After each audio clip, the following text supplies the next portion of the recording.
পৃথিবীতে অল্প যে কজন সঙ্গীতজ্ঞ বা সুরকার রয়েছেন তাদের মধ্যে দক্ষিণ ভারতের একজন স্বনামধন্য এবং অস্কার বিজয়ী সুরকার এবং সঙ্গীতজ্ঞ, তার নাম হচ্ছে আর রহমান।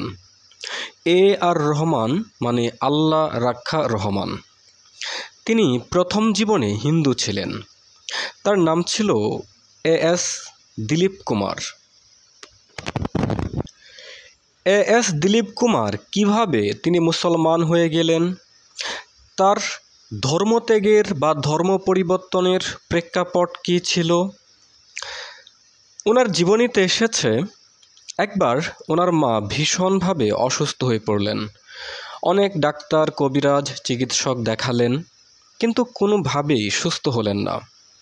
অবশেষে যখন তার মায়ের জীবন বিপন্ন হয়ে গেল, তখন তাদেরই এলাকার একজন সুফি গুরুর কাছে বা একজন সুফি সাধকের কাছে তার মাকে নিয়ে যাওয়া হলো। সেই সুফি সাধক তার মায়ের জন্য দোয়া করে দিলেন। সেই সুফি সাধকের দোয়ার বরকতে আল্লাহ পাক দিলীপ কুমারের মাকে সুস্থ করে দিলেন।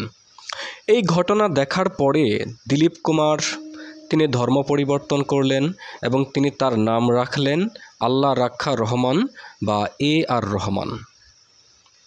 আর রহমান তিনি তার বহু ইন্টারভিউতে বলেছেন যে আমার জীবনের সফলতার পেছনে এই সুফি গুরুর অবদান সবচেয়ে বেশি, কারণ তিনি আমাকে যেভাবে পথ দেখিয়েছেন, এইভাবে পথ চলার কারণেই আমি আমার জীবনে সাফল্য পেয়েছি।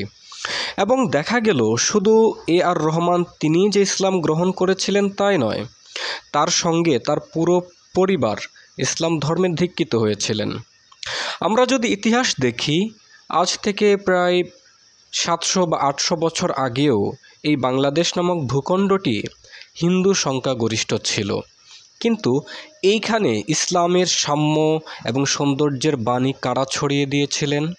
এইখানে ইসলাম প্রচার করেছিলেন বা ইসলাম নিয়ে এসেছিলেন আল্লাহর অলিগণ বা সুফি সাধকগণ, যাদের মাজারগুলো এখনও এই বাংলার জমিনেই রয়েছে। সুফি সাধকগণ ছিলেন অত্যন্ত কোমল মনের, উদার মনের এবং অসাম্প্রদায়িক মনের, আর এই কারণেই দলে দলে মানুষ তাদের হাতে ইসলাম কবুল করেছিলেন। তারা কিন্তু বর্তমান যুগের তথাকথিত ইসলামের এজেন্ট যারা উগ্রবাদিতায় লিপ্ত, সাম্প্রদায়িকতায় লিপ্ত, ঘৃণায় লিপ্ত, হিংসায় লিপ্ত, তাদের মতো ছিলেন না। একটা কথা মনে রাখবেন, যারাই আল্লাহর অলিগণের সঙ্গে বেয়াদবি করেছে, যারাই আল্লাহর অলিগণকে অসম্মান করতে চেয়েছে, তারাই যুগে যুগে ক্ষতিগ্রস্ত হয়েছে এবং ধ্বংস হয়েছে। যেমন কোরআনে কারিমে সূরা ইউনূসের ৬২ নং আয়াতে আল্লাহ বলে দিচ্ছেন পরিষ্কারভাবে, কি? বিসমিল্লাহির রহমানির রহিম, আলা ইন্না আউলিয়া আল্লাহি লা খাউফুন আলাইহিম ওয়া লা হুম ইয়াহজানুন। অর্থ, নিশ্চয়ই সাবধান, যারা আল্লাহর অলি বা আল্লাহর বন্ধু, তাদের কোনো ভয় নাই, তাদের কোনো চিন্তা নাই, তারা চিন্তিতও হবে না। অন্য আরেকটা হাদিসে কুদসিতে বলা হয়েছে, আল্লাহ পাক বলছেন, যারা আমার অলিগণের সঙ্গে শত্রুতা পোষণ করে আমি তাদের সঙ্গে যুদ্ধের ঘোষণা দিই। আর এই কারণেই আপনারা যদি ইতিহাস দেখেন, আপনারা দেখতে পাবেন যারাই আল্লাহর নবীর সঙ্গে, আল্লাহর রাসূলগণের সঙ্গে, আল্লাহর অলিগণের সঙ্গে বেয়াদবি করেছে, শত্রুতা করেছে, তারাই কিন্তু ধ্বংস হয়ে গেছে, ইতিহাসের আস্থা করে তারা নিক্ষিপ্ত হয়েছে। যেমন হযরত ইব্রাহিম আলাইহিস সালাতু ওয়াস সালামের সঙ্গে বেয়াদবি করেছিল নমরুদ কিন্তু হারিয়ে গেছে, ধ্বংস হয়ে গেছে, অসম্মানিত হয়েছে। হযরত মূসা আলাইহিস সালাতু ওয়াস সালামের সঙ্গে বেয়াদবি করেছিল ফিরআউন কিন্তু অভিশপ্ত হয়েছে, ধ্বংস হয়েছে, ক্ষতিগ্রস্ত হয়েছে।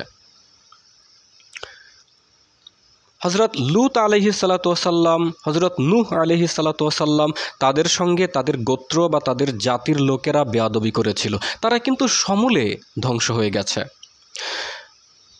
সাইয়্যিদুল আম্বিয়া হুজুর পুরনুর সাল্লাল্লাহু আলাইহি ওয়াসাল্লামের সঙ্গে বেয়াদবি করেছিল আবু জাহেল, আবু লাহাব, উতবা, সাইবা, এরা সবাই কিন্তু ধ্বংস হয়েছে, এরা সবাই কিন্তু ইতিহাসের আস্তাখরে নিক্ষিপ্ত হয়েছে।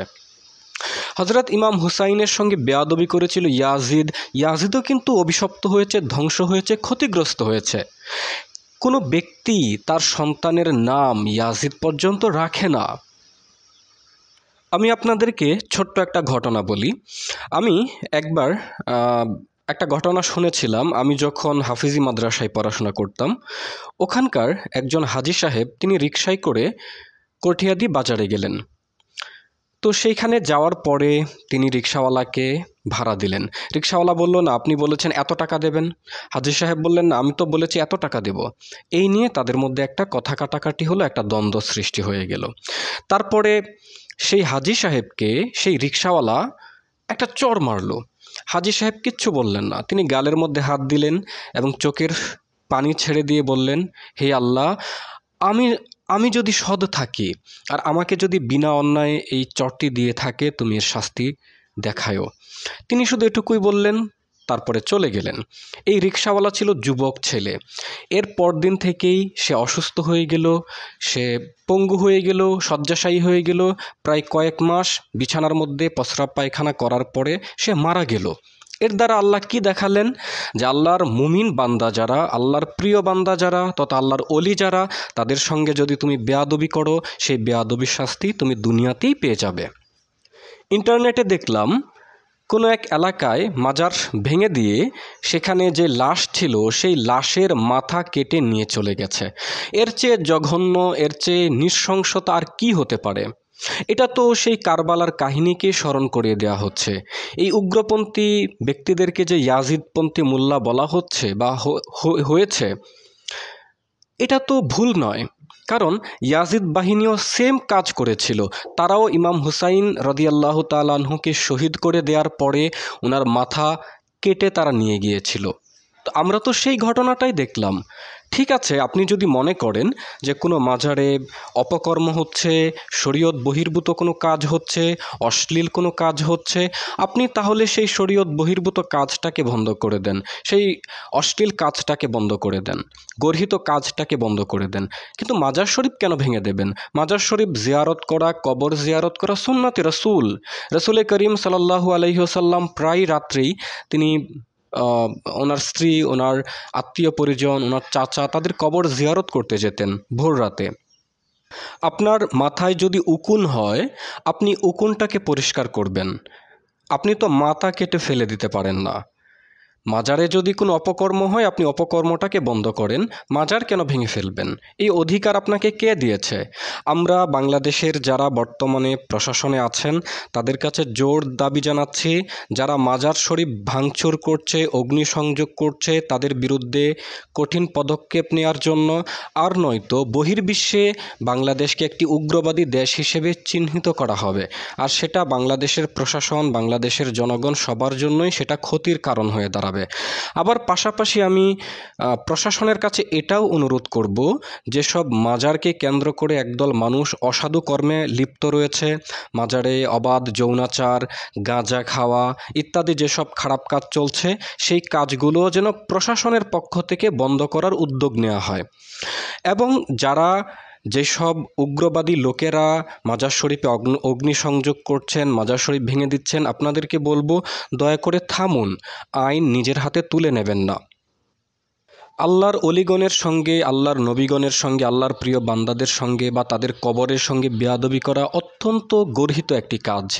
আমি একটি হাদিস এখানে উল্লেখ করতে চাই। একটা হাদিসে আছে, আল্লাহর রাসূল একদিন এক পথ দিয়ে যাচ্ছিলেন।